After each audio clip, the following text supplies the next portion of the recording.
हर कोई बोलता है ग्रिंड, पर कोई एक्चुअली दिखाता नहीं।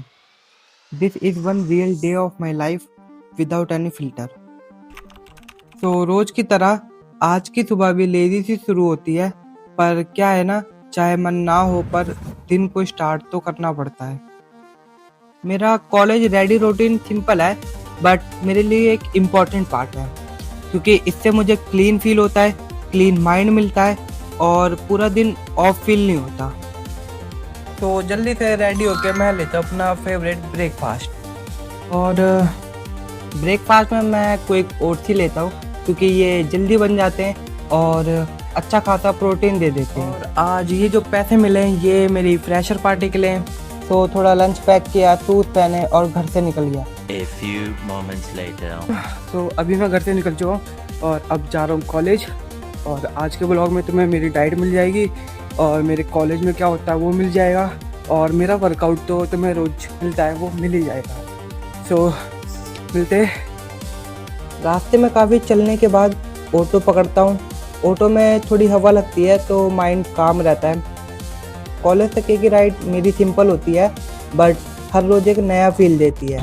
तुम्हें इस वीडियो के अंदर एक चीज़ और मिलेगी जो अभी तक मैंने किसी को नहीं बताई है। ऑटो से उतर के थोड़ा वॉक, थोड़ा बाइक राइड और फाइनली कॉलेज पहुंच जाते हैं। और कॉलेज पहुंच के मैं और मेरा दोस्त सीधे निकल जाते हैं लेक्चर लेने के लिए, क्योंकि हम पढ़ाकू बच्चे हैं। ये है मेरा वो लप्पू सा कॉलेज जिसमें मेरा कभी आने का मन नहीं करता, और इसमें ऐसा कुछ खास है नहीं जो मैं तुम्हें दिखाऊं।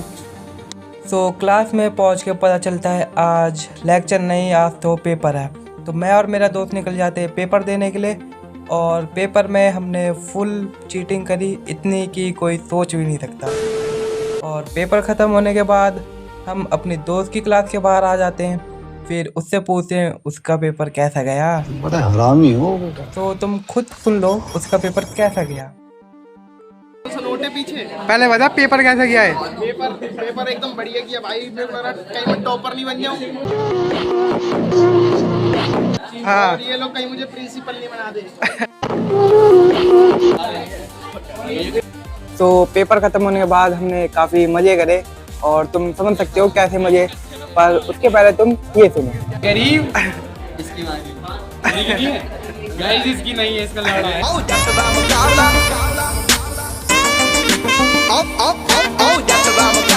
और पेपर ख़त्म होते ही और सारी टेंशन को बाय बाय करके हम आ गए छोले कुलचे की दुकान पे। यहाँ से हमने करवाए छोले कुलचे पैक और हम वापस निकल गए अपने कॉलेज के लिए। कॉलेज में अपने दोस्तों के साथ शेयर करके खाए हमने छोले कुलचे, और अपने कॉलेज को बाय बाय करके निकल गए घर की ओर। और ये वही मेरा सुंदर सा कॉलेज है जो मुझे जेल की जैसा लगता है। यहाँ से तो जितनी जल्दी हो सके निकल जाओ। आज का कॉलेज काफ़ी थकान भरा था, बट जो भी था अच्छा था और काफ़ी इन्जॉय भी करा आज। तो घर के लिए निकल जाता हूँ मैं अब ऑटो पकड़ के, और घर आके पानी, लंच और सीधा नींद, क्योंकि शाम को वर्कआउट के लिए जाना था और बॉडी को फ्यूल की ज़रूरत थी। सो के उठने के बाद बॉडी को सीधा डिहाइड्रेट करा, नी टेप लगाई और रेडी होने लग गया बाहर जाने के लिए। हाँ, नी में थोड़ी प्रॉब्लम चल रही है मेरी कुछ टाइम से, बट कभी वर्कआउट मिस नहीं करता मैं। बाय द वे मेरी नी में ACL इंजरी हो रखी है, जो आज तक मैंने कभी किसी को नहीं बताई, और मेरे घर में भी किसी को नहीं पता ये चीज़। तो बाय द वे घर से मैं निकल चुका हूँ, और जैसा तुमने देखा होगा मेरे घुटने के ऊपर एक टेपिंग हो रखी थी। वो दरअसल बस इसलिए थी क्योंकि मेरे पास में थोड़ी सी एक इंजरी हुई थी जिसका नाम होता है ACL। इसका नाम है ACL, और ये एक ऐसी इंजरी है जो सभी लोगों का कदर खा चुकी है जहाँ तक। सो फिर से मैं निकल गया पार्क के लिए घर से, वो भी पैदल। और रास्ते में मेरे को ये सारे बच्चे मिले जो इतने खुश थे, जिन्हें देख करके मेरी मोटिवेशन एक लेवल अप हो गई। फिर मैं जल्दी से पार्क पहुंच गया, और पार्क पहुंच के सबसे करा हैंडशेक और मीटअप। मीटअप करना एक रेगुलरली अच्छी चीज़ होती है, इससे हमारे कनेक्शन बनते हैं। और उसके बाद सीधा मैंने अपना वर्कआउट स्टार्ट करा स्ट्रेचिंग से। जैसे कि मैंने बताया है कि मैं इंजरी अफोर्ड नहीं कर सकता, इसीलिए मैं हमेशा स्ट्रेचिंग करता हूँ। बाय द वे ACL ही वो एक इंजरी थी जिसकी मैं पहले बात कर रहा था, और वो मेरे को करीबन 1.5 साल से हो रखी है। इतना दर्द नहीं होता मुझे, बट हाँ फिर भी दर्द होता है, और ठंड में और भी ज़्यादा।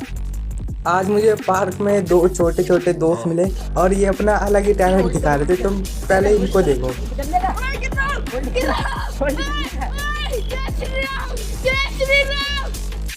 तो उनका टैलेंट देखने के बाद मैंने शुरू कर दिया अपना रियल वर्कआउट। और ये वर्कआउट मैं ज़्यादातर फॉलो करता हूँ क्योंकि मैं अपने शोल्डर्स को ग्रो कर रहा हूँ।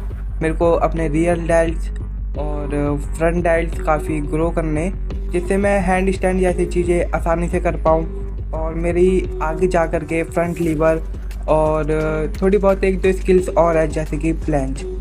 इन्हीं 2-3 स्किल्स को मास्टर करना मेरा एम हैगा।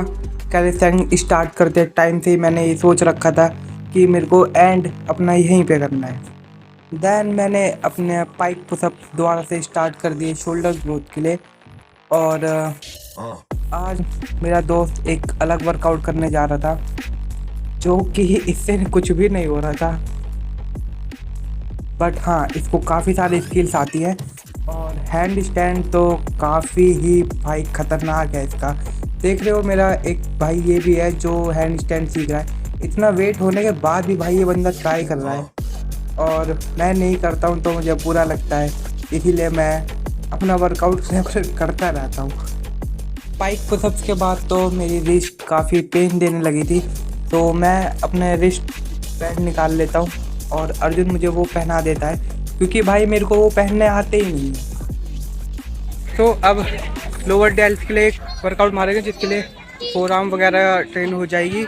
और बाकी लोअर डेल्ट बोलते हैं या रियल डेल्ट बोलते हैं, मेरे को याद नहीं है, बट हाँ जो हमारे शोल्डर के पीछे वाला हिस्सा होता था उस चीज़ को ट्रेन करेंगे। वैसे हाँ उसको रियर डेल्ट बोलते हैं, जो कि मेरे को अब याद आ रहा है।